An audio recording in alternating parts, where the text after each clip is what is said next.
Fala galera, chegando aqui mais uma vez com um vídeo novo, dessa vez saindo dos animes, saindo principalmente de One Piece, pra gente falar agora um pouquinho de Mulher Maravilha Absoluta, né? 領域展開無料空所おめえの光全部消してやる。糸は簡単に切れない。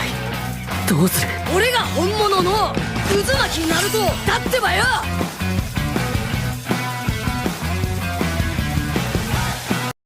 Peguei pra ler, fiquei interessado. Eu não sou muito de ler quadrinho, que eu conheço. É mais de filmes, das animações e tal. E comecei aqui e a gente vai fazer dividido os vídeos pelas edições. Esse é o volume 1 e volume 2, volume 3 e volume 4, vai ser de 2 em 2. Vamos começar aqui. Primeiro as considerações a respeito da história, da arte. A arte me lembrou muito as representações clássicas de pinturas gregas, principalmente, seja nos vasos e tal, que me agradou bastante. Isso casou completamente e perfeitamente com a história. Ela tem algumas diferenças, obviamente, na questão do clássico da Mulher Maravilha, né? Já que ela é criada no submundo, em vez da Ilha das Amazonas e tal. Ela teve um tratamento, um ambiente completamente diferente.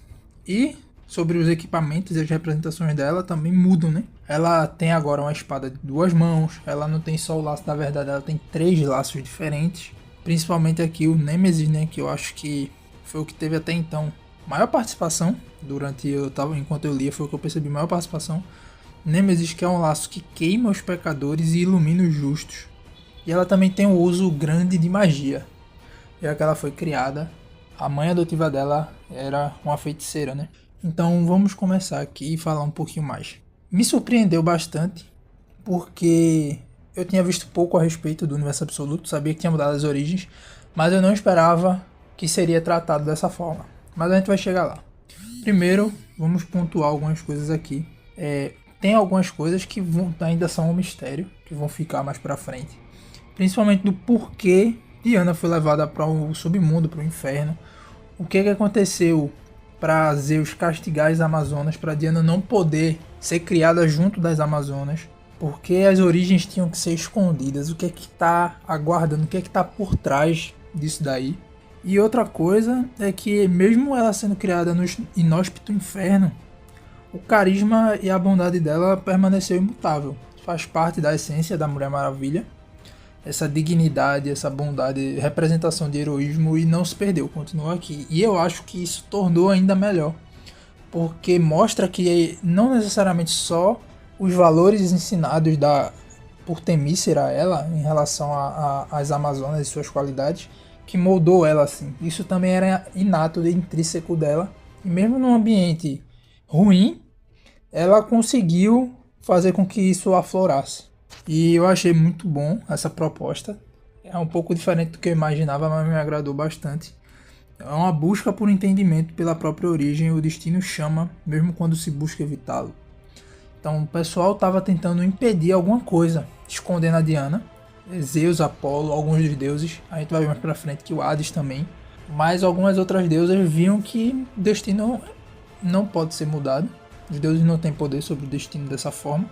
E elas se viram na necessidade de que precisavam ajudar ela a realizar esse destino. Porque ela era um símbolo de mudança, ela era uma arma e era importante para alguma coisa, e a gente ainda precisa descobrir o que é que está por trás disso. Mas esse volume 1, ela chega de repente para ajudar a humanidade, porque as Amazonas aqui, elas não vivem isoladas, elas eram guerreiras que protegiam a humanidade, principalmente de ameaças externas, como monstros, aliens e tal. E aí ela surge do inferno para ajudar a humanidade. E aí é a primeira aparição, aparentemente, dos seres humanos, primeira relação com o sobrenatural diretamente, né? Porque, pelo visto, as Amazonas lidavam de forma discreta, e dessa vez parece que estão tendo um choque de realidade maior, com coisas sobrenaturais, místicas e míticas. Enfim, passando aqui um pouquinho pro volume 2, que tem um pouquinho mais de conteúdo, já que o volume 1 é praticamente introdutório, mas é muito bom. Diana fala sobre o aparecimento dos heróis, que vão aparecer mais heróis para ajudar a humanidade.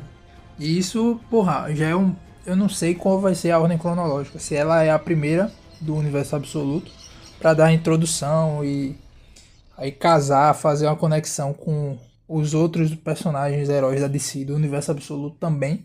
Porque isso, pô, fica perfeito. Porque, tipo, o que a gente viu da história é o quê? As Amazonas são as heroínas que protegem a humanidade. Alguma coisa aconteceu, elas não podem mais atuar dessa forma por causa de Zeus. E aí Diana vai pra Terra para servir de guardiã. E que ela prevê que outros heróis vão aparecer, vão surgir e vão assumir esse papel. Que vai ser o surgimento do universo de heróis que a gente conhece, substituindo os antigos heróis das lendas gregas. E aí eu achei sensacional. Casou completamente com a proposta, com o que foi apresentado, com o que vai ser desenvolvido, né? E bom, o Steve Trevor permanece na história, mas muda. Ele não caiu e se perdeu no mar e apareceu na Ilha das Amazonas. Ele morreu, foi pro submundo. E lá ele encontrou Diana. E aí a gente vai ver depois a respeito mais disso, de como que as coisas se desenrolam, eles voltam para ele volta para a Terra principalmente, né? Aparenta ser a primeira conexão do planeta com o extraordinário, como eu já falei, e que essa nova saga tem tudo para ser excelente. Eu só vi elogios até então. Muda bastante a origem dos personagens, mas a essência permanece, e eu acho que isso dá um gostinho a mais, porque faz com que isso seja intrínseco, seja algo do personagem em si, da essência dele, e que mesmo num ambiente ruim, ele não vai se deixar sucumbir pelas coisas ruins do mundo, tá ligado? E aqui, ao invés de Zeus, sendo um pai olímpico de Diana, né, frequentemente exaltado na versão tradicional, ela fala muito de Hécate, por Hécate, uma deusa conectada ao submundo, mãe da magia na mitologia grega, fazendo ponte com sua mãe Circe, que era uma bruxa, que é uma bruxa, né, ela ainda está viva, e Diana atualmente também utiliza bastante magia. Ela cita outros deuses, principalmente os deuses que ela diz que ajudaram ela a crescer, a se desenvolver e tal, como Atena, como Ártemis, como... Eu não lembro agora se ela cita a Perséfone, mas ela cita a Deméter. Ela fala da Hestia também bastante. Então tem muito suporte de outras deusas aí. E os deuses principais, aparentemente estão em alguma trama contra Diana e contra as Amazonas, eles não são tão citados nem exaltados por ela. Mas isso é muito interessante, né? Porque ela está muito conectada ao submundo. Então a Hécate, que é uma deusa voltada, relacionada ao submundo, principalmente a magia, e a mãe dela sendo uma feiticeira, faz essa conexão ser ainda mais direta entre elas. Então ela cresceu no submundo, mas não completamente isolada de tudo. Mas os 2 primeiros volumes é basicamente isso. Ela está lutando contra criaturas místicas, que ela chama de arautos, que eles estão vindo para alertar e anunciar a chegada de algo maior, que a gente vai ver que é o Tetrácido. Eu vou falar um pouco mais dele nos próximos vídeos. Bom, inicialmente é isso. Me surpreendeu demais, excelente, eu gostei muito.